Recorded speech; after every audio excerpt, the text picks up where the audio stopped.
All right, everybody, welcome to another episode of How to Make a Movie When You Don't Know Shit. I feel like I shouldn't curse in front of my fake daughter. Welcome to the podcast, everybody. This is Antonella and Olivia Panepinto. Hi, guys.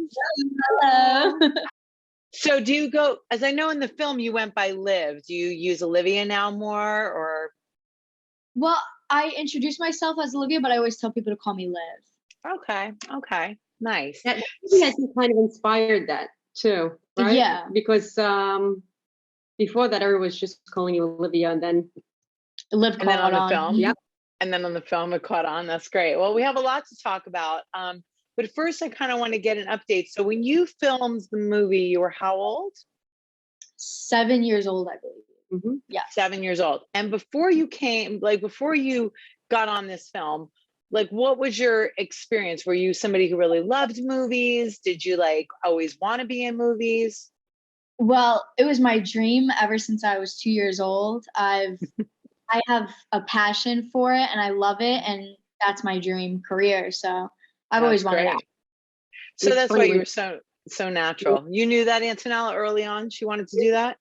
He says 2 years old. It's true. When we used to be lying down on the couch in the living room, she used to point, and it was so funny because she used to point at the TV I had up on the wall, and she used to say to me, "I'm going to be in that box." And I would say, "Oh my goodness!" I looked at my husband and I said, "She's talking about the TV right now. She's going to be in the box." So, you and she was knew. Yeah, she was always a little entertainer in the home. Everyone would always say, "Oh, look what she's doing. It's the Olivia show," or whatever. She would constantly entertain everyone in the home. So, wow, just a born natural. That's where I just believe in other lives or something, because that's so young to know you want to do that. So 5 years after this first initial announcement to everyone that you're going to be on the big screen, tell me how you find out that you're going to actually be in a movie. Was this sort of your first thing? I know it was your first big thing, but had you done anything before this, acting wise? No, I did not, but I do remember what I was doing when David Rodriguez, rest in peace, I call him Uncle Dave, when he called me on the phone and he had told me, I was in my living room in my old house. My mom was like, "Oh, David Rodriguez is on the phone. He wants to talk to you about something." And it was 2 days after I had auditioned. yeah. And Wow. I kept circling the ottoman because I was nervous. And I was on the phone with him. He was like, "I have exciting news for you." And I was like, "What?" And he was like, "You're going to be in the movie. You're going to be playing his daughter." And I was so excited. It's so crazy, right? We remember that. It's funny. So you were your odds were really good. So you had auditioned for one big thing and then got it. Yep. That's good. I called everybody. I called my grandparents, my aunt. Aww.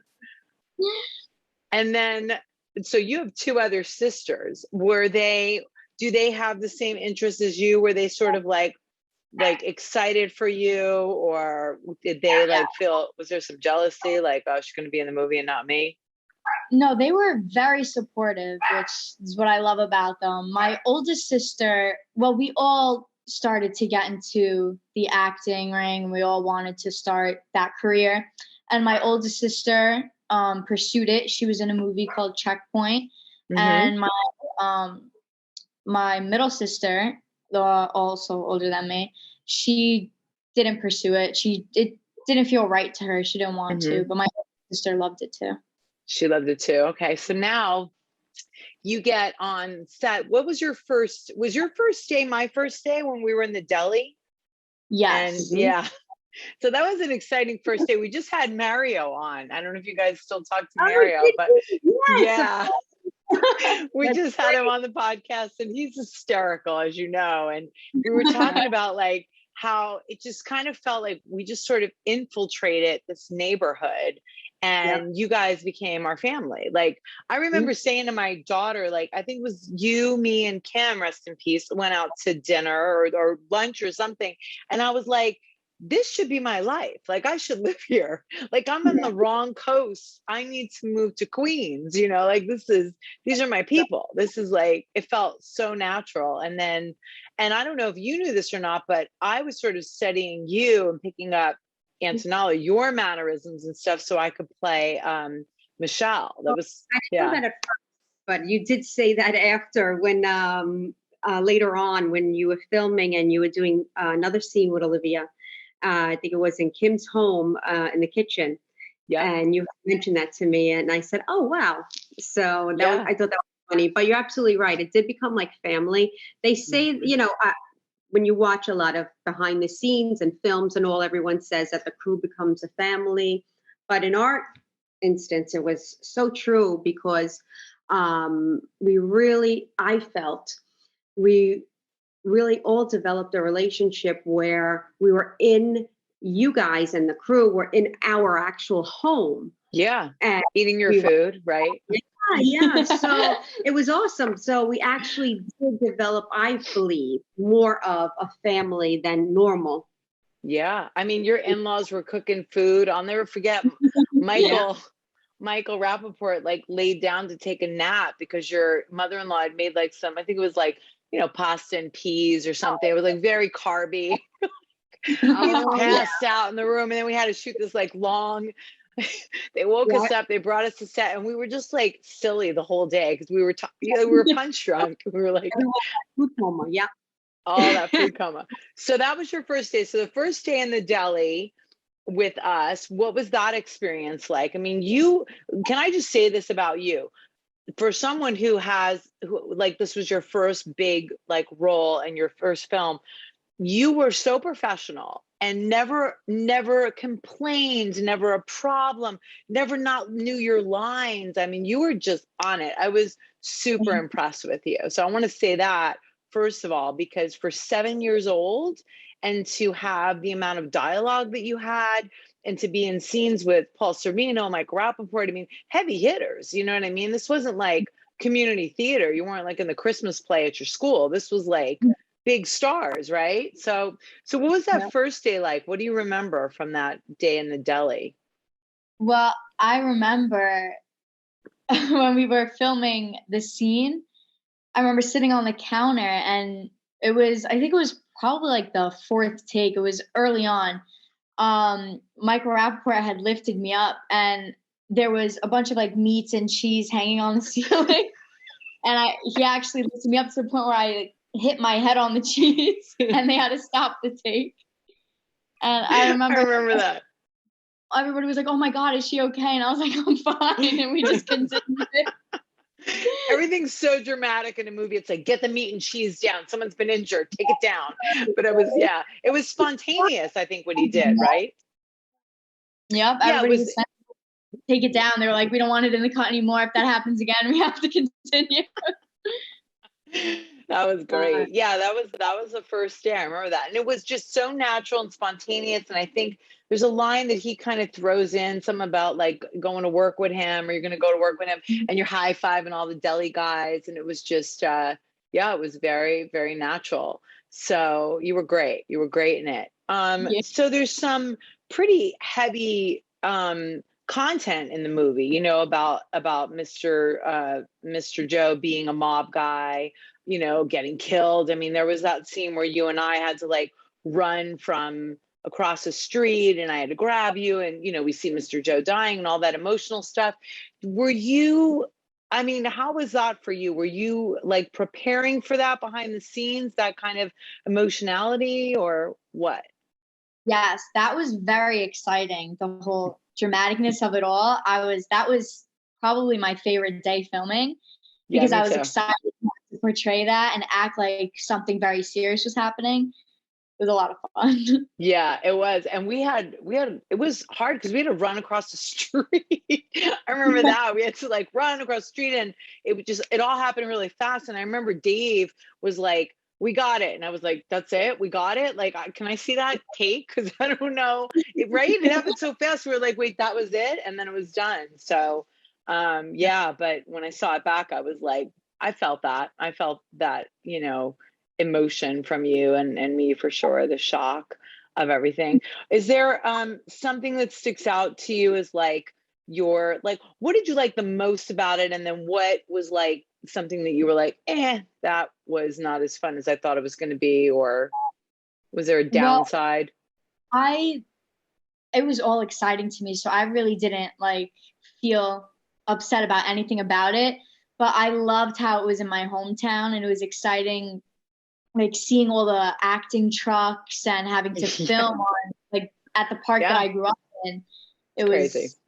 yeah.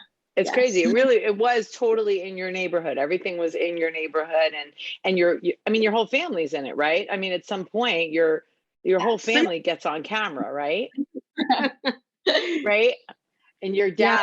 your dad, yeah. I mean, I said to your mom, like in a conversation I've said on the podcast, like I feel like we couldn't have made this movie without your dad and your family, like seriously, because I mean, just the locations that we were able to get, I mean, Kim's house became me and Michael's house. You know what I mean? It was just like they gave us their house. I mean, it's just like crazy. So Neighbors home. That worked out well too. yeah, and then we were like holding at I think your in-laws' house at one point, and your father-in-law was in the movie too. Yeah. Yeah, and holding was in my home at one point too. Yeah, the That's hair and right. Makeup was in my home. Right. That's right. I remember that. Yeah, in the basement. The resting area for a lot of actors was in my home. A lot of people sleeping all over, but yeah. I mean, it was so great. It was very homey, and I think it added to the film in a big way because a lot of times when you do films, everyone's staying in a hotel and you sometimes don't even see the other people you're working with until the morning when you're like on the, in the van, in the caravan going to work. But this was just like, we were all like there all the time. There was nowhere for us to go. So we just like stayed there, which was great. So one of the big things that we talked about with Mario and the other actors is that after the movie's over, there's sort of this sadness and letdown. It's like, and I want to know what happened. Yeah, I want to know. That's Yeah, I want so to know. all felt it because it was in our home every day. And my goodness, when everyone left and there was no more filmmaking, no more actors, no more crew, because we became friends very even close with the crew. Yep, we were friends with what was his name? Kevin, I believe. Oh my God, with everyone. He was so everybody was so friendly for me. The AD you're talking about. Mike.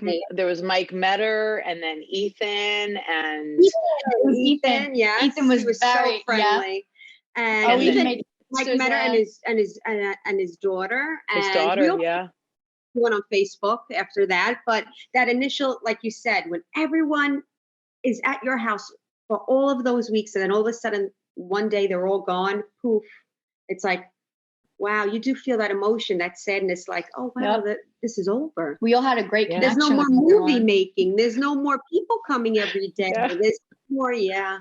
You do. Every actor goes through the depression when it's over. You know what I mean? When the film's over, I think more for actors than crew, because crew tends to go right on to the next thing, sometimes the next day. But actors and directors, they sort of have this lull between projects. And especially when it's a film, and it was this film and how close everybody was. I mean, we went back to LA, but I just imagined like walking to the deli and there's nobody there. Right. And even for her going back to school in her town, in her Middle Village, and after filming there, and then with all her schoolmates and everything going back to regular as if it was very, very fast. Yeah. How did you deal with that? How did you deal with because now you're like sort of a little celebrity around town, right? Now you're like back in school. How did your friends have a reaction to you, like being in the film?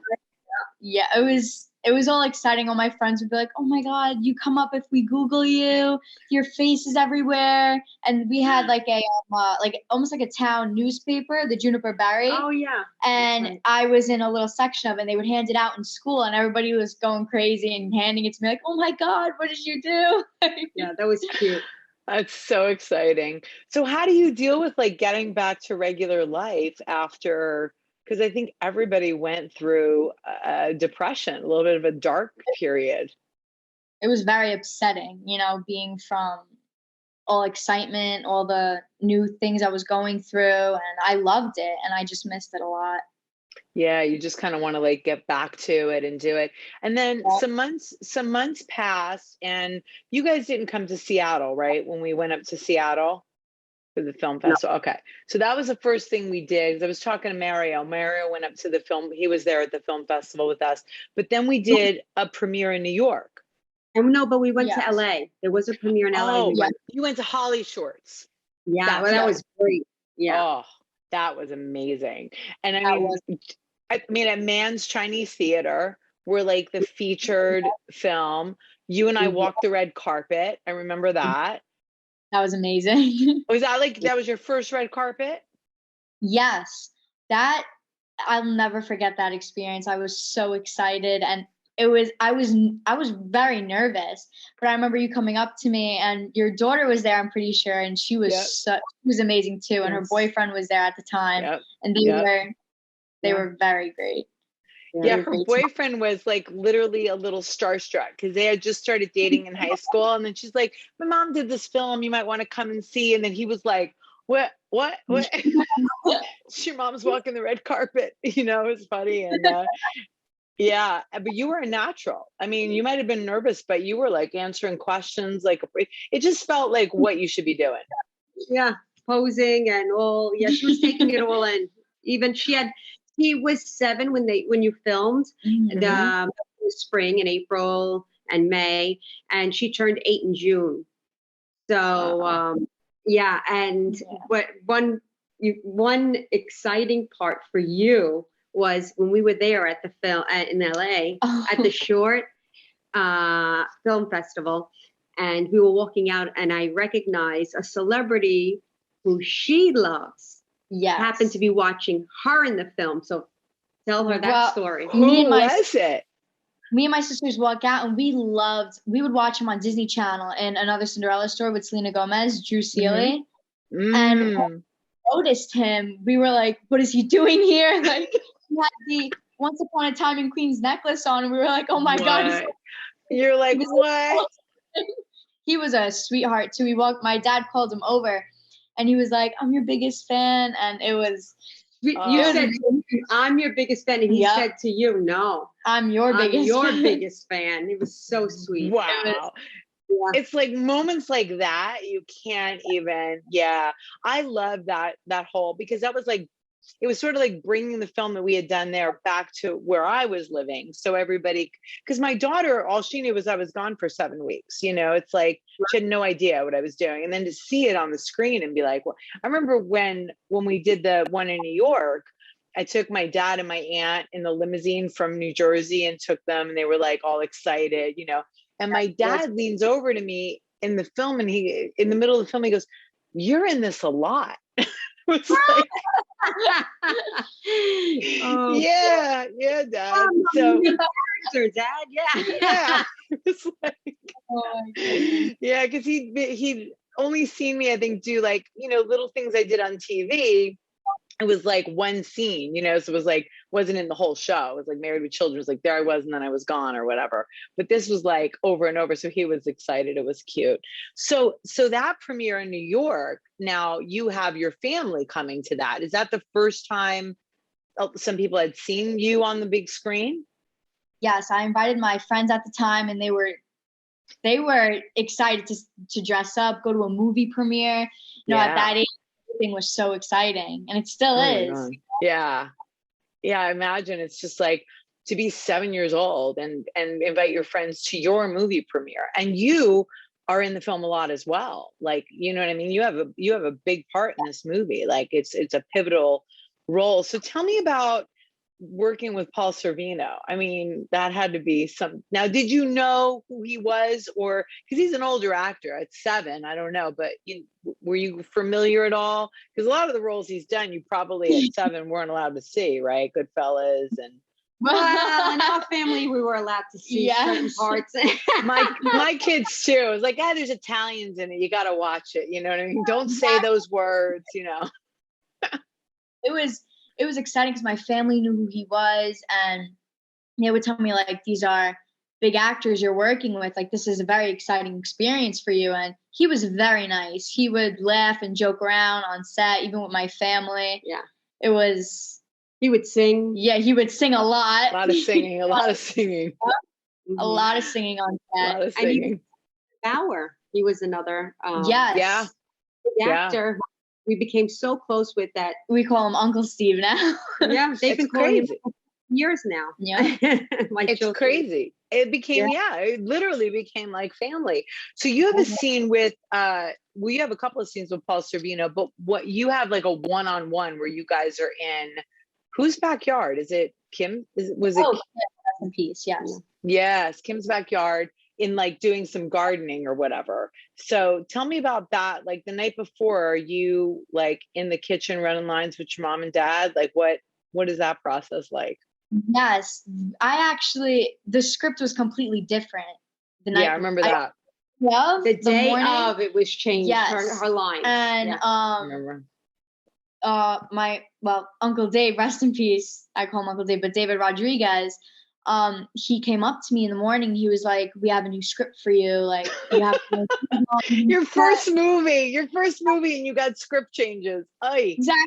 I was sitting on the couch with my dad, and I looked at him. I was like a new script. Like, what am I gonna do? So, like, my parents and I, we just practiced them for like. It was quick during lunch. Yeah. Yep. And we were running through them like crazy, and then. That day, I just had to film it. It worked out. It worked out. I mean, you did a great job, but I remember that too, because I was sort of like, wearing two hats, being like an actor first. And then like, I just became a producer when I was there. It wasn't my intention to even be a producer. Not in that movie. I thought like maybe in the future one day, but my heart is always for the actor first, So I really loved that original dialogue. So I was a little bummed because you guys kind of had some like some Godfather references. Yeah, with the orange peel. I remember it. Yeah, and she had been practicing that for a long time. And I think it actually was a suggestion. Paul had made the suggestion to change the lines. He didn't feel that something that a 7-year-old would have been able to reference film, which makes sense for the normal family. Yeah, normal children who watch other things. Right, at that age. Or a Italian family who, who The Godfather is on the every TV every holiday. I mean, they play it every holiday, so it's always home. You can't get away from that film. Every holiday it's on TV. Where we keep it on. And my children have always known the film. So for us, it was something that actually she would have been able to reference. Sure, and anyone for sure. in that setting, from Queens, Italian setting, would have been able. It's even at that young of an age, at 7, 8 years old. So I agree. I thought that too. I never read it and thought, well, how would she know The Godfather? But I think it's because in an Italian family, it was the same way with my boys. They watched a lot of movies that they probably shouldn't have been seeing at that age, but it was just sort of like, it's a classic. Yeah, it's a classic. Absolutely. It's a classic. You have to see it. So, okay. So you change your dialogues change, and now you go into that scene. And what was it like to work with Paul Sorvino? It was very nerve-wracking. I was very nervous to have just a one-on-one scene and have everybody quiet and just, like JB, who was holding the camera, and he was great too. Everybody around the camera, just everybody quiet. And it's just you two in the frame. And it's like, okay, people are only staring at either me or him. Like, I can't mess up. Yeah. But I mean, you didn't do anything, like there were no amateur mistakes that I saw. You didn't like stare into the camera. You didn't say, oh, I messed that up. Can I start again? You know what I mean? You were just such a pro. And I think like the nervousness, like what I've learned, and I think you did this really well with, just on your own. The nervousness works because you just sort of met this guy, you know what I mean? In the story, you know what I mean? Yeah. So it would make sense that you would be a little, apprehensive around him, and that read on the camera, which I thought was great. That was perfect. The nice thing about this is when Mommy goes to the store to buy the organic, organic, well, that's what this does. This is organic. You don't need all that other stuff. And that's the whole secret, okay? So remember, over here, put this here, put it in, and put on the manure. What's manure?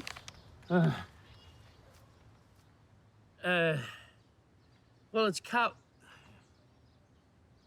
It's a cow, anyway, when you use it, see? Here, you put some on, come on. Okay, nice. That's it, very good. See? That's the whole story. See? You still haven't told me what manure is. You know what? You know what? Bobby. What's up? You know what you do, sweetheart? You go ask Daddy what it is. He'll tell you all about it, all right? And Libby's got a little question for you. What's up, sweetheart? And you were wearing your glasses. You had now glasses are gone. You're done with glasses? Well, I have them sometimes. I wear contacts as well. Mm-hmm. But I remember when we were filming that scene, it was rainy. It was a rainy day, so it was a little chilly out. And it was also like between lunchtime. So I'd be running in and out of the scene, and I would be eating pizza and running back to the scene. We were all eating. We were all eating on that. Everyone was like, you got to go back. You have to stop. You can't be sitting here eating. That's true. Yeah. I was like, I am literally going to look like a different person by the end of the movie. Like every day we were just eating. Everywhere. Even Renee was worried about that. She said, oh my goodness, because it wasn't just the food. We were eating lunches and dinners, but we were also eating a lot of desserts and coffee and we were having cannolis. We were having everything. So it's the hardest part. It's the hardest part of like, okay, I have to make sure, but it was like once it was done and we were wrapped, it was like on. I remember we were at Kim's house for the wrap party and we were just, yes. I was like, give me everything I haven't eaten. What was that? Give me that. My plate was right. Give me all. So yeah.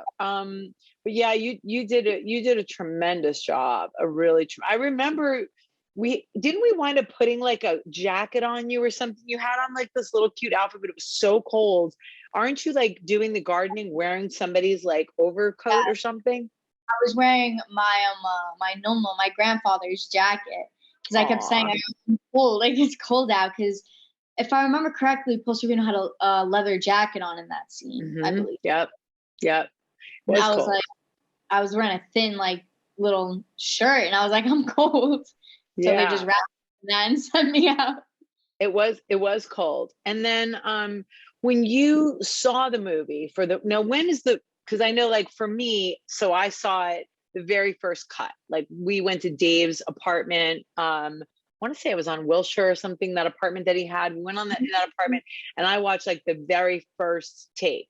And I remember my very first thought was, oh my God, it's so slow. It's like moving so slow. It was like, I felt like, oh my God, people are never going to pay attention to this. Like this has got to go faster. It was the first time I had seen a movie like in the raw cut, So Dave was like, this is really, really raw. Now we're like going to do notes. So we were like notes and edits and notes and edits. And it's like, you're in school, when you have 5 to 10 people doing a project together, that's what it was like. This person sees it going this way. This person sees it going that way. And it was like a lot of thoughts and whatever.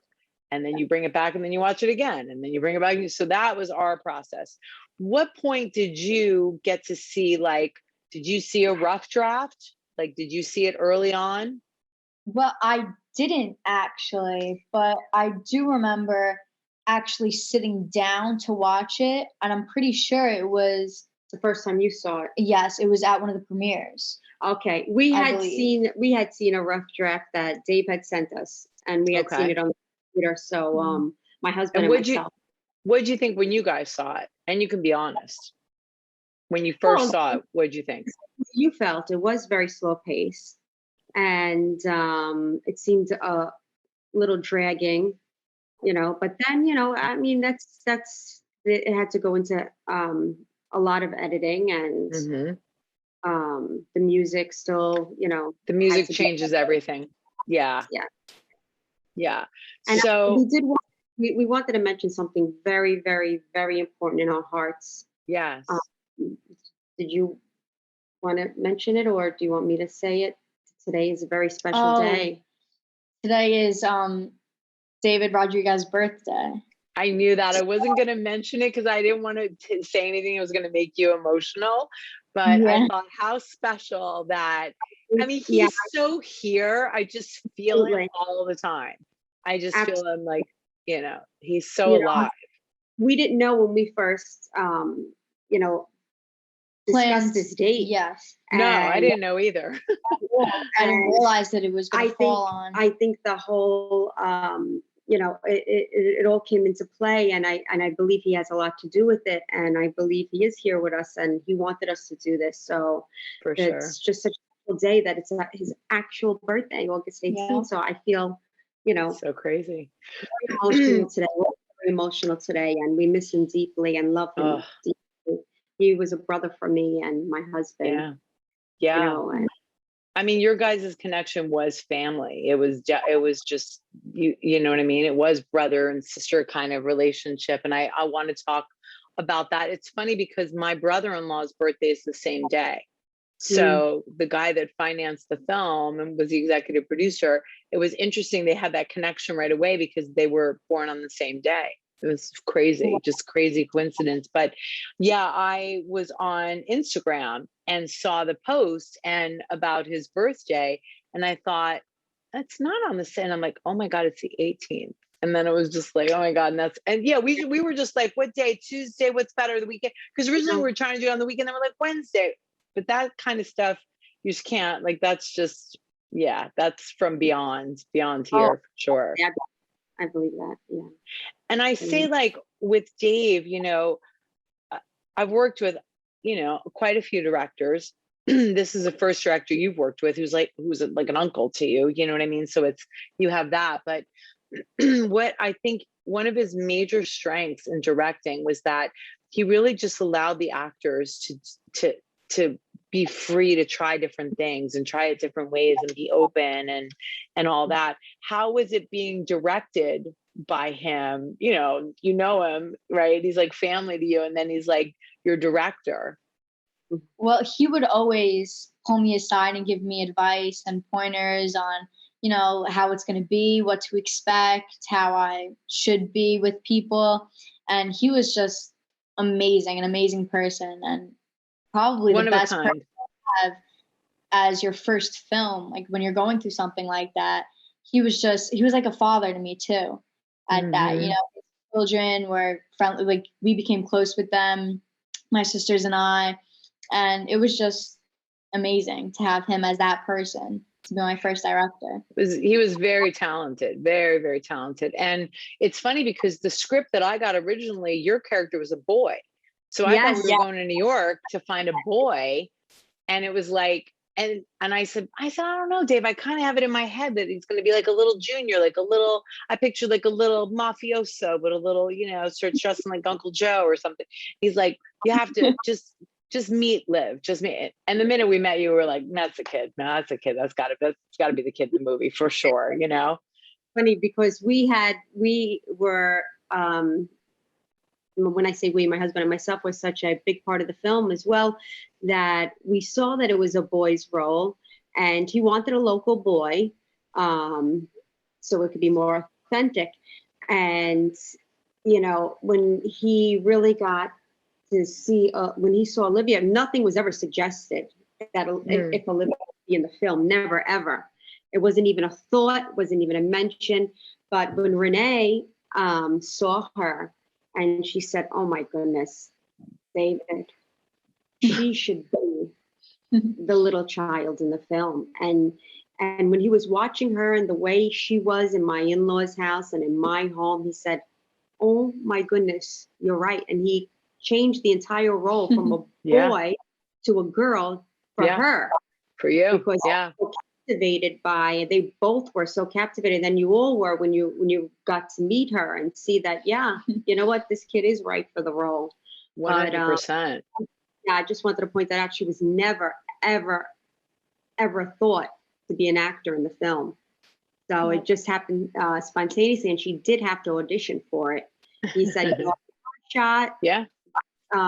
It's got to be authentic. I got to feel it. I got to, you know, it's got to work."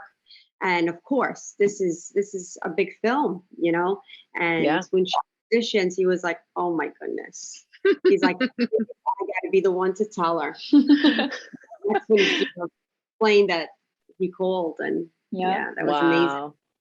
Yeah, it's funny. You don't really know, you know, because you can know people in life and you don't really know how they'll be in front of the camera. I mean, I have friends, my dad has friends that are so funny. And so you get them in front of the camera and it doesn't read and it's not there. And, you know, and you never know. Like my son, Nick, who you met, who flew out, he had a role when he was probably about your age. One of my friends was like, "I need a kid for a movie. Does your son want to do it?" And he had to play like this, like, it was sort of like a beaten down kid to like a drug addict dad and all this stuff. And I'm like, I don't know. And then I watched him do it and I was like, where was that? Like, I didn't know you could, like, I was just amazed. It was so natural and he was just so easy. So when you watched her, Antonella, for the first time, what was your like thought of like watching her act? Well, I knew she was a natural since a baby. Yeah. So, you know, she always wanted to do acting, she always mentioned it. There wasn't a moment in the home that and I never pursued it. I always felt like if it's meant to be, it'll happen. Like sort of like a Natalie Portman moment, like she was eating in a diner and someone approached her. So I said, if it's meant to be for her, you know, I don't want to push a child actor or anything like that, or seek an agent or a manager or anything. So and that was it. And then when that happened, and then she started filming and she was in her scenes, I was so happy for her. Oh my goodness. When they gave her, she was sitting in the director's chair and they decorated it for you. And just seeing her sit in a chair like that on set next to you, next to Michael, next to Renee. I mean, I have a photo where it's just you three ladies and Michael's in the corner. And it's just seeing her sitting there in that director's chair that you were all sitting in like that with your names on the back of it. It was like mind blowing for me. I said, wow, this kid film. Yeah, it's just like it goes from like thought to like vision to like there, and then it's happening. And then seeing her on the big screen, I can only imagine must have been very emotional. Very, very, for the whole family. I know as soon as we saw her face on the screen, everyone started screaming and screaming her name. It was like, oh, amazing. What a moment. It was huge. In comparison to that moment. No. You don't forget those moments. And those were big moments. And yeah. For a while, even before the film, and then after she would do it even more, she would make believe she won an Oscar and she would say a speech. At home. She was doing that way before the film, but after the film, even more so. She was. And I name everybody in the movie, even Rebecca, the wardrobe. Oh, the wardrobe. I thank everyone in her every speech. single person I met. I'd be like, all because of you. Yes, she had. I love it. They'd be playing her off, playing the music. She's like, wait a minute, I'm not done. I'm the wardrobe person. I love it. So what's next for you now? Like, what are you thinking you want to do with your big, beautiful life now? Well, I would love to pursue acting and have that as my goal. But right now, like I have a plan to go into cosmetology and one day open up my own salon. But my dream is always and will always be acting. Well, you should definitely never give up your dream. And I mean, you've had so much success already being in this film. And now you're like in an even better category. Now you're leading lady category. You're moving into that, you know, and I think it fits really well to do the cosmetology thing because you can kind of make your own hours and be open for auditions and all that kind of stuff for sure. So I think maybe your mom told you my plan is to try to move the film so we can put it into like a Netflix or somewhere where people can start to see it again. Yeah. So people might start looking for you. That's how it goes. Casting directors go, whatever Hopefully. happened to that little girl, and they look you up, and then you're back on your way again. And the other thing I wanted to say too is your mom, definitely, but your whole family is very funny. I mean, your mom's very funny. Like, and Yeah. you, all the sisters, you guys are all really funny. I mean, I remember hanging out with you guys and you're very funny. So I could see you definitely in some comedies, right? You could see that, right? Like, for sure. We have the funny gene. We have it. We have a little bit of Thank it. God. I don't like people who aren't funny. If you can't like have to be funny. Yeah. Is there a role? Is there like a role or something on TV right now, or a film that you've watched where you're like, that I wish I could be in that, or that's something that I would have wanted to do? Yes, I love watching movies and watching shows. Like I've seen Just about everything, right? Yeah, I've seen so many movies that I would like quote it to my sisters and they'd be like, what are you talking about right now? But I would love, like I was watching with my sister, Outer Banks. Me and my sister love that show. And we were like, we could be in that. Yeah. That's good. That's good that you see yourself in these films and television shows that are on right now, for sure. Yeah, I see it for you. I do. Don't forget your fake mom when you blow up and you accept your Oscar. I'll never. I still want to be thanked, even if you're in something I wasn't in. I'll thank everybody from People that be movie. But I Yeah. think really the person that we all thank is Dave, because I think he did such a great thing.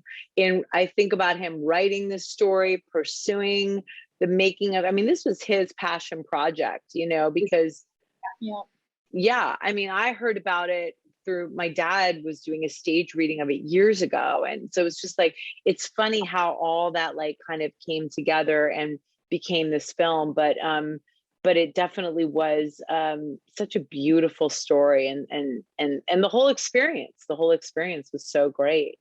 And what an inspiration he is, and for Olivia and anyone, very hardworking, and for determined. anyone who knows him, he really, really stuck to his dream and never gave up. And he did succeed. So He accomplished so much. I mean, the shows that he was working on, so many. I mean, he was just directing and directing and directing, and nothing made me happier than seeing that. Yeah. We were really, every time we would see, we would get a text. We would get a phone call. I'm directing this next. Yeah. And he would tell us the date that it was going to air. And as soon as we would see his name, we'd wait for his name. We'd wait, we'd pause it, we'd scream, we'd take a picture of it, we'd call him, and we would be so excited because we lived through that whole process with him. Yeah. So, it was happy for everybody. Yeah, we were so exciting. excited, like he was making it. He made it. Yeah. All with him, cheering and always with him. And even tonight, it's so funny because he would always cook empanadas. And today's his birthday, and coincidentally, we ordered empanadas for dinner tonight. And I'm saying to myself, wow, not only are we talking about the film, not only is it his birthday, but we're eating his favorite meal. We're eating empanadas that he would make in our home all the time. That's so crazy. Amazing. It was an amazing day. So crazy. The whole circle of that's so great. Him and being with him. Yeah, it's so great. And it's like what your mom and I had talked about, like we feel him still here, you know what I mean? And still like in the presence. And I love your excitement for other people. Don't ever lose that, because a lot of actors get jealous and jaded. And I think one of the purest things about you and your family is that you really celebrate other people and their success. I love watching people succeed. Absolutely. Their dreams. So it's inspiring too. Yeah. Well, I see big things for you. I think your dreams are going to come true. And if there's anything I can ever do to help you, you got a fake mom in LA. You can come hang out whenever you want. And yeah, let's all figure this out and work together again, because it was a great experience. And just thank you to both of you for coming on and talking about the movie. Thank you. Of course. And I do hope and pray that this does come to light either on Netflix or something, because people do deserve it. It deserves to be seen. It's a beautiful, beautiful movie, and it does deserve to be seen. And I just feel like we got to do it for Dave. I'm like, move some stuff up there, buddy. Hopefully he'll help us out up there. Yeah, he's always with us. So yeah. Like, all right. Well, love to the rest of the family. And Thank I'll you. let you guys know when everything airs, but good to see both of you. You look beautiful, both of you. Great seeing you. Bye. God bless both of you. Bye.